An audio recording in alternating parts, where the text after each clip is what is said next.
Hi, everybody. It's Cody at Cody's Reading Time. I'm back with another Japanese fairy tale, and this one is called The Tongue Cut Sparrow. I want to thank everybody that's been subscribing to the channel and listening to these stories. I want to create a channel that's full of stories that people may never have heard before, but deserve their place here on YouTube. So I really appreciate people subscribing and enjoying these stories. So thank you, and let's get started on The Tongue Cut Sparrow. Here we go. Long, long ago in Japan, there lived an old man and his wife. The old man was a good, kind-hearted, hard-working old fellow, but his wife was a regular crosspatch who spoiled the happiness of her home by her scolding tongue. She was always grumbling about something from morning to night. The old man had for a long time ceased to take any notice of her crossness. He was out most of the day at work in the fields, and as he had no child for his amusement when he came home, he kept a tame sparrow. He loved the little bird just as much as if he had been his child. When he came back at night after his hard day's work in the open air, it was his only pleasure to pet the sparrow, to talk to her and to teach her little tricks, which she learned very quickly. The old man would open her cage and let her fly about the room, and they would play together. Then, when supper time came, he always saved some tidbits from his meal with which to feed his little bird. Now, one day, the old man went out to chop wood in the forest, and the old woman stopped at home to wash clothes. The day before, she had made some starch, and now, when she came to look for it, it was all gone. The bowl, which had been filled full yesterday, was quite empty. When she was wondering who could have used the stolen starch, down flew the pet sparrow, and bowing her little feathered head, a trick which she had been taught by her master, the pretty bird chirped and said, "It is I who have taken the starch. I thought it was some food put out for me in that basin, and I ate it all. If I have made a mistake, I beg you to forgive me. Tweet, tweet, tweet." You see from this that the sparrow was a truthful bird, and the old woman ought to have been willing to forgive her at once when she asked her pardon so nicely, but not so. The old woman had never loved the sparrow, and had always quarreled with her husband for keeping what she called a dirty bird about the house, saying that it only made extra work for her. Now she was only too delighted to have some cause of complaint against the pet. She scolded and even cursed the poor little bird for her bad behavior, and not content with using these harsh, unfeeling words, in a fit of rage she seized up the sparrow, who all this time had spread out her wings and bowed her head before the old woman to show how sorry she was, and fetched the scissors and cut off the poor little bird's tongue. "I suppose you took my starch with that tongue. Now you may see what it is like to go without it." And these little dreadful words she drove the bird away, not caring in the least what might happen to it, and without the smallest pity for its suffering. So unkind was she. The old woman, after she had driven the sparrow away, made some more rice paste, grumbling all the time at the trouble, and after starching all her clothes, spread the things on boards to dry in the sun, instead of ironing them as they do in England. In the evening, the old man came home. As usual, on the way back, he looked forward to the time that he would reach his gate and see his pet come flying and chirping to meet him, ruffling out her feathers to show her joy, and at last coming to rest on his shoulder. But tonight, the old man was very disappointed, for not even the shadow of his dear sparrow was to be seen. He quickened his steps, hastily drew off his straw sandals, and stepped onto the veranda. Still, no sparrow was to be seen. He now felt sure that his wife, in one of her cross tempers, had shut the sparrow up in its cage, so he called her and said anxiously, "Where's Suzumi-san today?" The old woman pretended not to know at first and answered, "Your sparrow? I am sure I don't know. Now, come to think of it, I haven't seen her all this afternoon. I shouldn't wonder if the ungrateful bird had flown away and left you after all your petting." But at last the old man gave her no peace, but asked her again and again, insisting that she must know what had happened to his pet. She confessed all.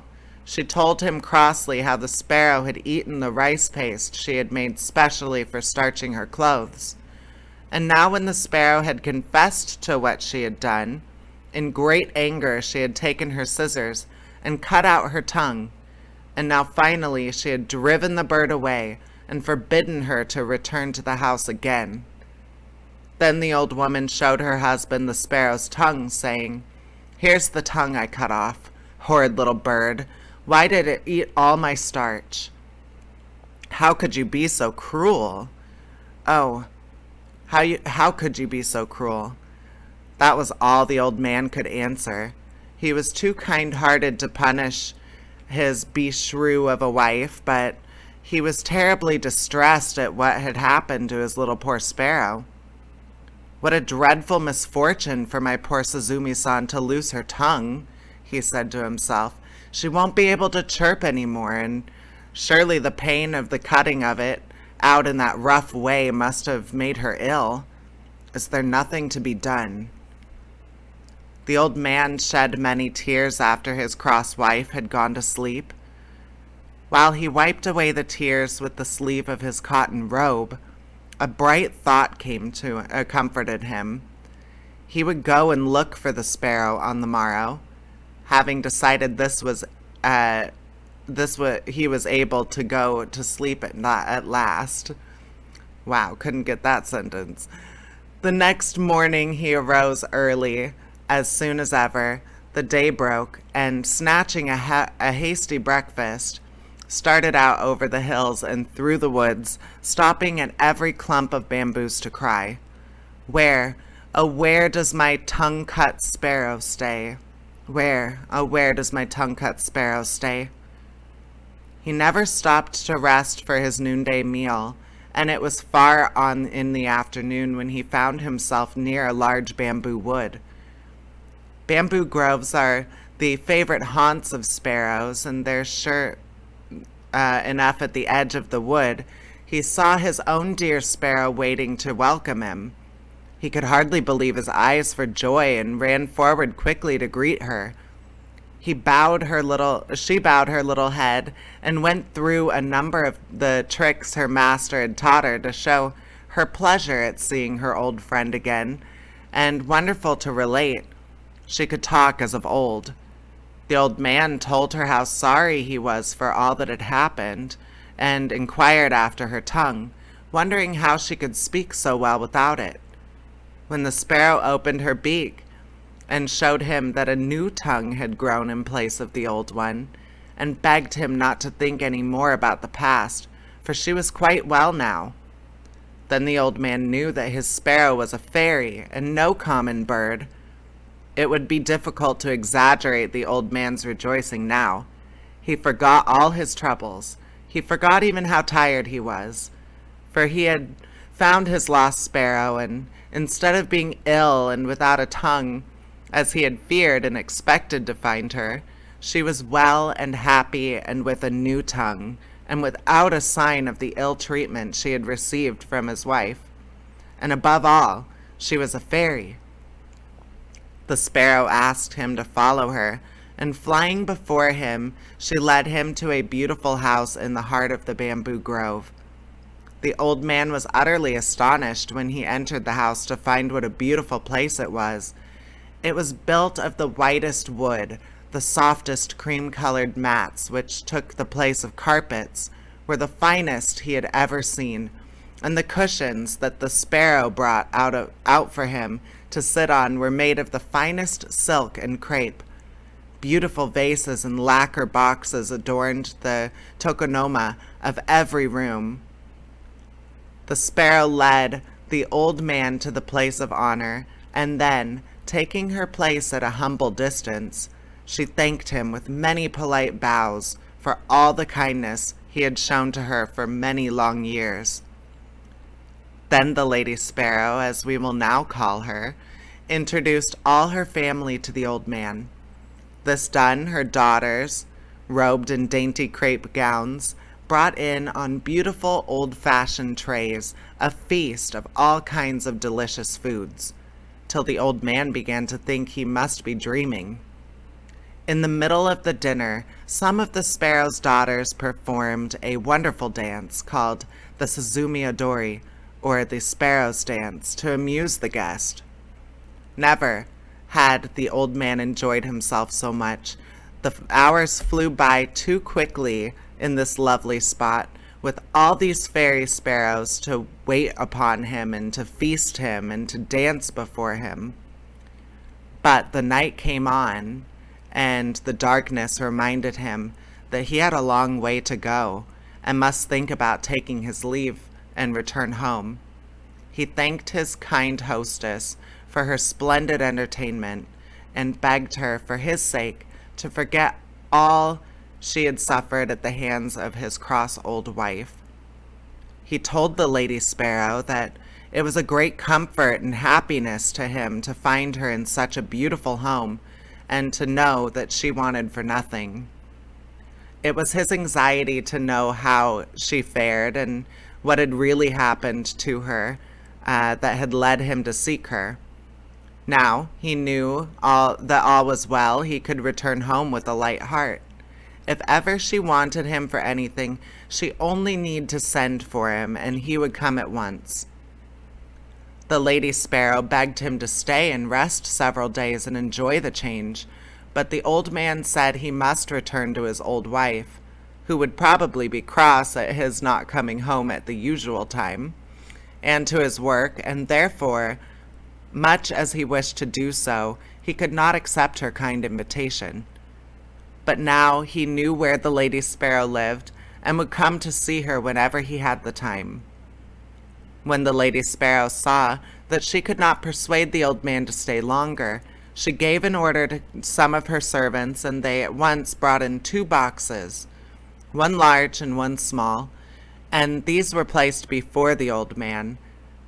The Lady Sparrow asked him to choose whichever he liked as a present, which she wished to give him. The old man could not refuse this kind proposal, and he chose the smaller box, saying, "I'm now too old and feeble to carry the big and heavy box.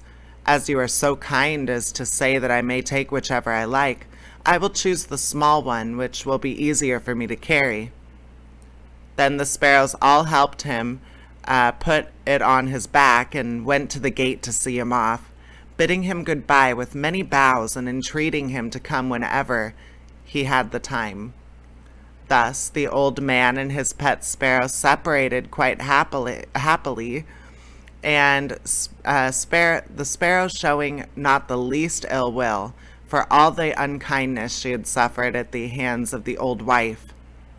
Indeed, she only felt sorrow for the old man, who had to put up with it all his life. When the old man reached home, he found his wife even crosser than usual, for it was late on in the night, and she had been waiting up for him for a long time. "Where have you been all this time?" she asked in a big voice. "Why do you come back so late?" The old man tried to pacify her by showing her the box of presents he had brought back with him, and then he told her of all that had happened to him and how wonderfully he had been entertained at the sparrow's house. "Now let us see what is in the box," said the old man, not giving her time to grumble again. "You must help me open it." And they both sat down before the box and opened it.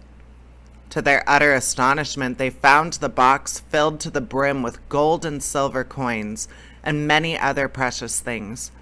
The mats of their little cottage fairly glittered as they took out the things one by one and put them down and handled them over and over again.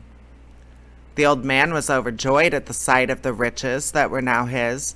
Beyond his brightest expectations was the sparrow's gift, which would enable him to give up work and live in ease and comfort the rest of his days. He said, "Thanks to my good little sparrow, thanks to my good little sparrow," many times.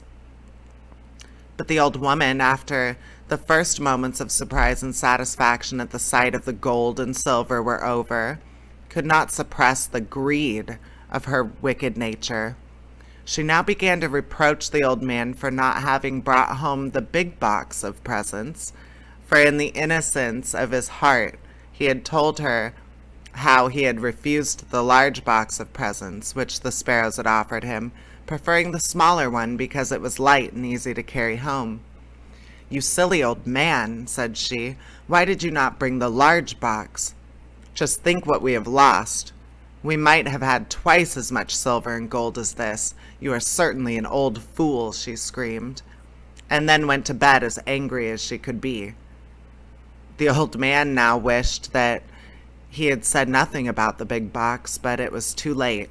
The greedy old woman, not contented with the good luck which had so unexpectedly befallen them, and which she so little deserved, made up her mind, if possible, to get more.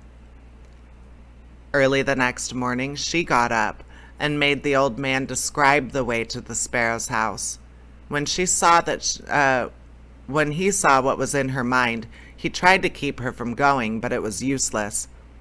She would not listen to one word he said. It is strange that the old woman did not feel ashamed of going to see the sparrow after the cruel way which she had treated her in cutting off her tongue in a fit of rage. But her greed to get the big box made her forget everything else. It did not even enter her thoughts that the sparrows might be angry with her, as indeed they were, and might punish her for what she had done. Ever since the Lady Sparrow had returned home in the sad plight in which they had first found her, weeping and bleeding from the mouth, her whole family and relations had done little else but speak of the cruelty of the old woman. How could she, they asked each other, inflict such a heavy punishment for such a trifling offense as that of eating some rice paste by mistake? They all loved the old man who was so kind and good and patient under all his troubles, but the old woman they hated, and they determined, if they had the chance, to punish her as she deserved. They had not to wait long. After walking for some hours, the old woman had at last found the bamboo grove where she had made her husband carefully describe, and now she stood before it crying out, "Where is the tongue-cut sparrow's house? Where's the tongue-cut sparrow's house?" At last she saw the eaves of the house peeping out from amongst the bamboo foliage. She hastened to the door and knocked loudly. When the servants of the Lady Sparrow that her old mistress was at the door asking to see her, she was somewhat surprised at the unexpected visit, after all that had taken place, and wondered not a little bit at the boldness of the old woman in venturing to come to the house. The Lady Sparrow, however, was a polite bird, and so she went out to greet the old woman, remembering that she had once been her mistress. The old woman intended, however, to waste no time in words. She went right to the point without the least shame and said, "You need not trouble to entertain me as you did my old man. I have come myself to get the box which he so stupidly left behind. I shall soon take my leave if you will give me the big box. That is all I want." The sparrow at once consented and told her servants to bring out the big box. The old woman eagerly seized it and hoisted it on her back, and without even stopping to thank the Lady Sparrow, began to hurry homewards. The box was so heavy that she could not walk fast, much less run, as she would have liked to do, so anxious was she to get home and see what was inside the box, but she had often to sit down and rest herself by the way. While she was staggering along under the heavy load, her desire to open the box became too great to be resisted. She could wait no longer, for she supposed this big box to be full of gold and silver and precious jewels like the small one her husband had received.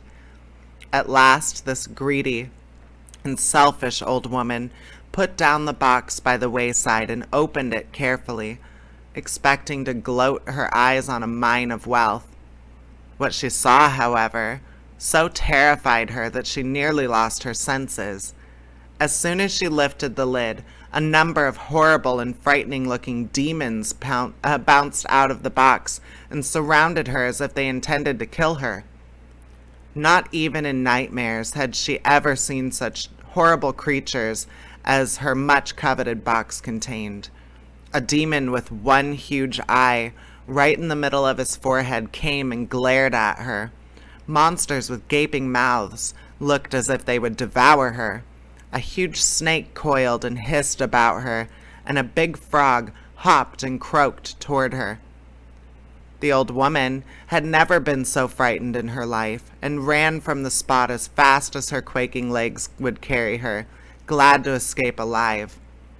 When she reached home, she fell to the floor and told her husband with tears all that had happened to her, and how she had been nearly killed by the demons in the box. Then she began to blame the sparrow, but the old man stopped her at once, saying, "Don't blame the sparrow. It is your wickedness which has last met with its reward. I only hope this may be a lesson for you in the future." The old woman said nothing more, and from that day she repented of her cross, unkind ways, and by degrees became a good old woman, so that her husband hardly knew her to be the same person, and they spent their last days together happily, free from want or care, and spending carefully the treasure the old man had received from his pet, the tongue-cut sparrow.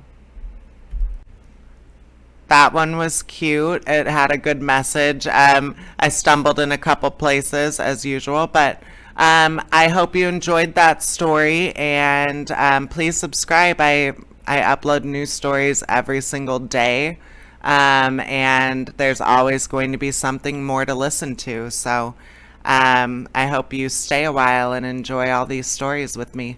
All right, take care, everybody. Bye-bye.